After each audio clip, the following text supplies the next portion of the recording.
Stormy Daniels' husband filed for divorce in a Kaufman County room several days ago, and now he's back in court with his attorney. Our Hannah Davis was there with this. Essentially what happened here today is Stormy Daniels' soon-to-be ex-husband came to court trying to block the adult film star from bringing their 7-year-old child on the road as she tours to different strip clubs and adult-themed businesses.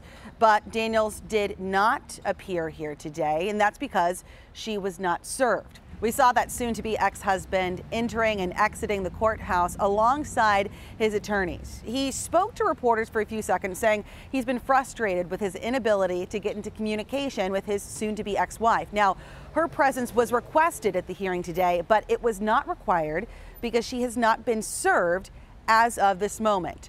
Today, the judge essentially said they've got more time to try to get her served to force her to come to court. But this is what the attorney says their goal is with all of this. Need to get her here and have the court make some rulings to where we can go home and we have stability and they can both co-parent, as they need to be doing, of this little girl. This little girl. That's all I ever wanted in this matter. That's it.